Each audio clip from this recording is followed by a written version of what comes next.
Hello everyone, a very very welcome you all on the Testbook super coaching. और आज जिस topic पर हमारी बात होगी, really you see here the scariest storm. हाँ जी, बिल्कुल, इसे हम कहते हैं भयंकर पचासा या फिर रोरिंग फोर्टीज। क्या ये दोनों अलग अलग हैं या एक ही हैं? सो एक्चुअली पूरे के पूरे कॉन्सेप्ट के बारे में डिस्कस आज इस वीडियो में, यानी कि एक छोटे से वीडियो में, ओके, आगे आने वाले 10 मिनट में मैं आप लोगों को बताने वाला हूं। सो बिना पलक झपकाए प्रॉपरली फोकस करते हुए इस पूरी वीडियो को देखिएगा। चैनल अगर आप पहली बार आए हैं तो सब्सक्राइब कीजिएगा, अपने फ्रेंड्स के साथ में शेयर कीजिएगा और डिस्कस करते हैं व्हाट इज द भयंकर पचासा, जिसे हम कहते हैं फ्यूरियस फिफ्टीज। रोरिंग फोर्टीज का मतलब होता है गरजती चालीसा। क्या है ये कॉन्सेप्ट, ये कहां से आया, किस तरीके से? सो एक्चुअली मैं आप लोगों को पूरे एनिमेशन के साथ में आज डिस्कस करने वाला हूं। देर नहीं करते हैं। एक्चुअली ये टॉपिक जो है वो आता है हमारे पास में global circulation system of wind. मतलब हम ज्योग्राफी में जब पढ़ते हैं तो भूगोल में हमारे पास में पवन का वैश्विक परिसंचरण तंत्र के अंतर्गत हम इसका अध्ययन करते हैं। तो सुनिएगा जरा कुछ इंपॉर्टेंट फैक्ट्स के साथ में, एनिमेशन के साथ में। लेकिन अगर आप हमेशा मेरे साथ में जुड़े रहना चाहते हैं on the particular text book super coaching के साथ में, यानी कि सारी के सारी फ्री क्लासेस आप मेरे साथ में ज्वाइन कर सकते हैं सुबह 8 बजे Monday to Friday on the YouTube channel, यानी कि इसी चैनल पर। और इसके अलावा इवनिंग 9 PM यानी कि रात को 9 बजे टेक्स्ट बुक सुपर कोचिंग के ऐप पर। तो बने रहिएगा मेरे साथ में। और हाँ, सेशन को लाइक कीजिएगा और अपने फ्रेंड्स के साथ में इस इंफॉर्मेशन को शेयर करना बिल्कुल नहीं भूलना। चलिए आगे बढ़ता हूं मैं और बता देता हूं आपको about the permanent winds. Specially जब हम wind circulation system over the earth, यानी कि पृथ्वी पर पवन संचरण की बात करते हैं, तो पृथ्वी पर पवन संचरण जो है वो एक प्रकार के परमानेंट विंड यानी कि स्थायी पवनों का एक महत्वपूर्ण हिस्सा होता है। और इसी हिस्से को यहां पर हम डिस्कस करेंगे। So let's see here. So the permanent winds are also called as the prevailing winds और द प्लैनेटरी विंड्स। मतलब यहां पर इन्हें हम प्रचलित पवन या ग्रहीय पवन भी कहते हैं। Okay, and this winds are blowing throughout the year in a particular direction, hence we call them as the permanent winds. ये जो पवनें हैं सालों भर यानी कि पूरे वर्ष भर तक एक निश्चित दिशा में प्रवाहित होती रहती हैं, अतः इन्हें हम स्थायी पवन भी कहते हैं। सो आखिर इनका निर्माण कैसे होता है? Okay, they develop due to the motion of the planet, so we call them as the planetary wind. तो वास्तव में देखा जाए तो इन पवनों का निर्माण कैसा होता है? तो इन पवनों का सृजन ग्रहों की गति के कारण होता है, जो इन्हें ग्रहीय पवन के नाम से पुकारते हैं। तो we have got the 3 different name. हमने यहाँ पर 3 अलग अलग नाम पहचाने। सबसे पहला, एक्चुअली हम परमानेंट विंड्स, स्थायी पवने कहते हैं। ओके, दूसरी बात, यहाँ पर इन्हें प्लैनेटरी विंड्स यानी कि हम यहाँ पर ग्रहीय पवने कह रहे होते हैं। सो that is a very important thing. चलिए आगे चलता हूं मैं और सीधे एक्चुअली हम बात करते हैं कि how that particular winds are work. आखिर ये पवन काम कैसे करती हैं और कहां से उत्पन्न होती हुई दिखाई देती हैं। For that actually I have bring up some animations for you. छोटा सा animation, that is the earth यानी कि पृथ्वी है। Okay, and that is we can say as of the equator, यानी कि इसे हम यहाँ पर विषुवत रेखा कहते हैं, which is of the 0 degree line, यानी कि जिसे हम यहाँ पर 0 डिग्री की अक्षांश रेखा भी कहा जाता है। Actually the earth is not the stable object, यानी कि वह स्थायी या कह सकते हैं कि स्थिर वस्तु नहीं है। It is move, so that is rotate from west to east in the direction. मतलब यह पश्चिम से पूर्व की दिशा में प्रवाहित होती है, ठीक है, यानी कि पश्चिम से पूर्व की दिशा में गति करती चली जाती है। And because that actually rotate from west to east, क्योंकि यह पश्चिम से पूर्व की ओर गति कर रही है, the winds are blow over the particular equator, that is from east to west direction. और यही कारण है कि विषुवत रेखा के निकट ये सारी की सारी पवनें जो हैं पूर्व से पश्चिम की दिशा में प्रवाहित होना शुरू होती हैं। द मोस्ट इंपॉर्टेंट थिंग, सबसे महत्वपूर्ण बात मैं आपको बता दूं, exactly on the equator there is no horizontal winds are blow. अक्षरशः हमारे पास विषुवत रेखा पर किसी प्रकार की कोई क्षैतिज पवन प्रवाहित नहीं होती है। Just above the particular 5 degree north and 5 degree south, यानी कि 5 डिग्री उत्तर और 5 डिग्री दक्षिण के। अगर हम उत्तर या दक्षिण की तरफ आगे बढ़ते हैं, so here that particular planetary winds are blow, यानी कि सारी की सारी यहां पर ग्रहीय पवनों का प्रवाह होता है। There is one of the very important concept that we called as the Coriolis force, यानी कि एक बड़ी ही महत्वपूर्ण यहां पर अवधारणा है, इसे कहते हैं कोरोलियस बल। ये कोरियोलिस फोर्स जो होता है that actually turn to the winds in a north hemisphere and south hemisphere in a particular direction. यह उत्तरी गोलार्ध और दक्षिणी गोलार्ध में एक निश्चित दिशा में इसे पलट देता है या फिर इसे मुड़ने के लिए बाध्य कर देता है। सो यहां पर इसी के अकॉर्डिंग यहां पर हमारे पास में विंड्स आर स्टार्ट्स ब्लो। मतलब जब हम बात करते हैं इन द नॉर्थ हेमिस्फीयर यानी कि उत्तरी गोलार्ध में, the winds always actually turn to their right, यानी कि पवनें जो है हमेशा क्या होती हैं, अपनी दाईं ओर मुड़ जाती हैं। Okay, you can see here they turn to their right, यानी कि वे अपने दाईं ओर मुड़ती हुई दिखाई देती हैं। While in the south hemisphere, दक्षिणी गोलार्ध में, okay, the winds blow to and turn to their left, यानी कि पवनें जो हैं वो अपनी बाईं ओर मुड़ जाती हैं। और इस तरीके से आप देख सकते हैं the winds are blowing over the earth surface, पृथ्वी की सतह पर प्रवाहित होती हैं। इस तरीके से अगर देखा जाए अप टू द 23.5 डिग्री, यानी कि 23.5 डिग्री की रेखा तक जो विंड्स हमारे पास में ब्लो करती हैं, that actually we called as what, इसको हम कहते हैं ईस्टर्लीज, यानी कि पूर्वा पवनें। सिमिलरली हमारे पास में around up to the 30 to 40 degree latitude, यानी कि उत्तरी गोलार्ध और दक्षिणी गोलार्ध में 30 से 40 डिग्री के अक्षांश के पास में, again the winds are actually okay just blow in a particular turn direction, यानी कि पवनें जो है पुनः हमारे पास में एक निश्चित दिशा में प्रवाहित होने लगती हैं।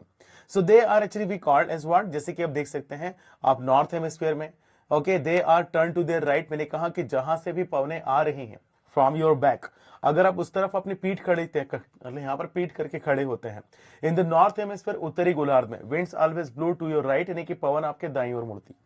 Again here the same thing. और यहां पर जब बात करते हैं दक्षिणी गोलार्ध में, the winds will be blow towards your left, यानी कि पवन आपकी बाईं ओर मुड़ रही है। Okay, when actually we come to the particular, okay, that winds which are blowing between 30-40 degree north and south, वे पवनें जो 30 से 40 डिग्री के उत्तरी और दक्षिण की ओर प्रवाहित होती हैं, उन्हें हम कहते हैं वेस्टर्लीज, यानी कि पछुआ पवनें। एक बात हमेशा ध्यान रखिएगा, the winds from where they came are known by the same name. पवन जहां से आती है उन्हें उन्हीं नामों से पुकारते हैं। तो यहां पर हमारे पास में आते हैं ईस्टर्ली विंड्स, यानी कि इन्हें हम कहते हैं पूर्वा पवन। Why? Because they actually come from the east, क्योंकि वे पूर्व की तरफ से आ रही हैं। And this are called as the westerly, यानी कि इन्हें हम पछुआ पवन कहते हैं। क्यों? Because they are come from the west, यानी कि वो पश्चिम की तरफ से आ रही होती हैं। ऑन द पोलर रीजन, यानी कि ध्रुवीय प्रदेशों पर पहुंचते हैं, okay, above the 65 degree north and the south, यानी कि लगभग 60 से 65 डिग्री उत्तर और दक्षिण की तरफ। Here the winds are blow, okay, towards their right. पुनः अगर हम कहें तो उत्तरी गोलार्ध में वो बाईं ओर, ओके, और दक्षिणी गोलार्ध में बाईं ओर मुड़ती हुई दिखाई देती हैं। And they are called as the polar winds, और इन्हें हम यहां पर ध्रुवीय पवनों के नाम से पुकारते हैं। So this are the permanent winds, ये स्थायी पवनें होती हैं, as I explain to you all. ये जो स्थायी पवनें होती हैं, दरअसल इनमें एक सबसे बड़ी विशेषता देखने को मिलती है।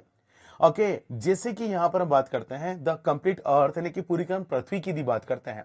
The complete earth is actually, okay, we discuss about the two aspects. Okay, सबसे खास बात, on throughout the earth there is 71% water, यानी कि पूरे पृथ्वी पर लगभग 71% जलीय भाग है, and 29% is the part of land, यानी कि 29% भाग जो है भूमि का भाग है। Especially I say that is the water is only up to the 1% of the total mass of the earth, यानी कि अगर मैं पूरे पृथ्वी के द्रव्यमान की बात करता हूं तो हमारे पृथ्वी के द्रव्यमान का केवल 1% भाग ही जल पाया जाता है। Okay, next, that is the equator, जैसे मैंने कहा कि ये विषुवत रेखा है, and that is the north hemisphere and south hemisphere. ये हमारे पास में उत्तरी गोलार्ध और दक्षिणी गोलार्ध है। Now you see the 75% part of the north hemisphere is the land, यानी कि उत्तरी भाग जो हमारे पास में है वो क्या है? भूखंड का देखने को मिलता है। ओके, जिसमें 75% भाग भूखंड ही भूखंड है, जबकि साउथ हेमिस्फीयर में, दक्षिणी गोलार्ध में आते हैं तो 90% पार्ट, यानी कि 90% भाग क्या है? केवल जल का होता है। Actually you know the wind speed, यानी कि पवनों की गति की बात करते हैं, the wind speed is depending on the friction, okay, with the land forms, यानी कि भू आकृतियों के साथ में यहां पर जो घर्षण होती है पवनों की, उन पर डिपेंड करता है, उसी पर निर्भर करता है पवनों की गति। Because of the 75% part of land in the north hemisphere, winds can not got its maximum speed. 75% तक की भूमि होने के कारण से पवनें जो होती हैं उत्तरी गोलार्ध में उतनी अधिक तीव्र वेग को धारण नहीं कर पाती, जबकि इन द साउथ हेमिस्फीयर, दक्षिणी गोलार्ध में, there is no part of the land, यानी कि यहां भूखंड का भाग नहीं होता। एंड दैट्स व्हाई, यही कारण है, the friction with the blowing winds is very less, यानी कि बहते हुए पवनों में घर्षण बहुत कम होता है, and they are actually flowing with its full speed, और ये यहां पर बहुत तीव्र गति से अपनी असीम क्षमता के साथ में प्रवाहित होती है। ओके, और यहां पर हमारे पास में देखने को मिलता है द पर्टिकुलर साउथ हेमिस्फीयर, यानी कि दक्षिणी गोलार्ध में, ओके, ऑन डिफरेंट लेटीट्यूड्स, यानी कि अलग अलग अक्षांशों पर, the winds are blowing on the are the known on the basis of their intensity by the different name. और इसी आधार पर अलग अलग अक्षांशों पर जो पवनें प्रवाहित होती हैं, अपनी तीव्रता के आधार पर, अपनी गति के आधार पर, ये अलग अलग नामों से पुकारी जाती हैं। तो यहां पर ध्यान रखिएगा, सेशन को लाइक कीजिएगा और शेयर जरूर कीजिएगा। आई एम जस्ट कंटिन्यू, मैं आगे बढ़ रहा हूं। सो let's see here, I am just continue. The westerly winds, okay, are very strong in the south hemisphere, and here they are called as the brave west. ध्यान रखिएगा, पछुआ पवनें दक्षिणी गोलार्ध में अत्यधिक शक्तिशाली हो जाती हैं और इसी कारण से इन्हें बहादुर पवनें कहते हैं दक्षिणी गोलार्ध में। On 40-degree latitudes, these winds are known as the roaring 40s. On 50-degree latitude, these winds are known as the furious 50s. And on 60-degree, these actually latitudes are known as the shrieking 60s. Okay, मतलब यहां पर 40 degree के अक्षांश पर इन्हें गरजती चालीसा कहते हैं और 50 डिग्री के अक्षांश पर इन्हें प्रचंड पचासा तथा 60 डिग्री के अक्षांश पर इन्हें चीखती साठा के नाम से पुकारते हैं। जैसा नाम वैसा काम, एग्जैक्टली मतलब जब यहां पर 60 डिग्री लेटीट्यूड के आसपास पहुंचा जाता है तो वहां पर चलने वाली हवाओं को जब आप सुनते हैं तो लगता है जैसे कि चीख उत्पन्न हो रही है।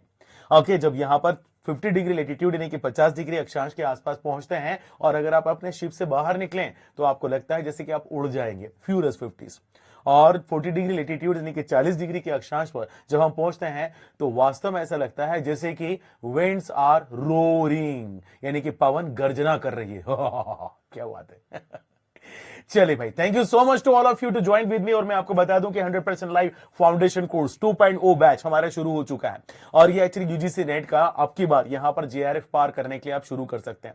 मैं आपसे फिर एक बार वो कहना चाहूंगा कि इस सेशन को लाइक कीजिएगा, अपने फ्रेंड्स के साथ में शेयर करना बिल्कुल भी नहीं भूलिएगा। ओके, और मेरे साथ में हमेशा बने रहिएगा। ओके, मैं आपको बता देता हूं फटाफट, आप किसी भी टाइप की इंक्वायरी के लिए ओके हमारे काउंसलर्स के साथ में बात कर सकते हैं 8045888812 इस नंबर पे। और सबसे खास बात, अभी तक भी आप अगर हमारे टेलीग्राम ग्रुप में नहीं जुड़े हैं तो टेलीग्राम ग्रुप में जरूर जुड़ जाइएगा। टेलीग्राम ग्रुप में जुड़ने के लिए इसी वीडियो के नीचे है आपका डिस्क्रिप्शन का बॉक्स, उसको क्लिक करेंगे वो ओपन हो जाएगा और वहीं पर एक्चुअली सारी की सारी लिंक्स शेयर की हुई हैं जहां मैं आप लोगों के साथ में ओके मेरी हर एक यूट्यूब पर होने वाली क्लासेस की पीडीएफ शेयर करता हूं। इसके अलावा एक्चुअली आपके पास में सारी की सारी फ्री इंपॉर्टेंट जो क्लासेस होती हैं प्रैक्टिस की सारी लिंक शेयर करते हैं और साथ ही साथ एक्चुअली सारी की सारी बहुत इंपॉर्टेंट इंफॉर्मेशंस भी आपके साथ में शेयर होती है। ओके, आप सारे के सारे कोर्सेज को ज्वाइन करने के लिए किसी भी कोर्स को ज्वाइन करते हैं मेरे नाम के कूपन कोड का यूज कर सकते हैं यहाँ टैजबू सुपर कोचिंग पर और वो है ASHISH यानी कि आशीष, लेंगे आप extra discount. So thank you so much to all of you, बहुत बहुत धन्यवाद आप लोगों का टैजबू सुपर कोचिंग के इस पर्टिकुलर प्लेटफॉर्म पर आने के लिए। Thank you so much to you, क्योंकि यहां पर Testbook super coaching is the one stop solution. यहां आए तो फिर कहीं और जाने की जरूरत नहीं। एक बार फिर आपको बता देता हूं, मेरी फ्री क्लासेस मॉर्निंग 8 o'clock यानी कि सुबह 8 बजे okay Monday to Friday only on the YouTube यानी कि इसी चैनल पर है, सब्सक्राइब कर लीजिएगा। ओके, और ये पहली क्लास होती है टैजबू सुपर कोचिंग की जो ज्योग्राफी की होती है, जो आपको बना देता है दिन गुड डे। और यहां पर इवनिंग 9 o'clock बिल्कुल नहीं भूलना है, Monday to Friday Testbook super coaching के ऐप पर। इस ऐप को भी आप इसी डिस्क्रिप्शन बॉक्स से डाउनलोड कर सकते हैं। Thank you so much to you, और कमेंट बॉक्स में ये जरूर बताइएगा कि एक्चुअली आपको सारा का सारा कॉन्सेप्ट क्लियर कैसे हुआ और यहां पर आप इस पर्टिकुलर वीडियो को जरूर शेयर कीजिएगा। That's good. कैसी लगी वीडियो आप जरूर बताइएगा। Thank you so much to all of you, bye.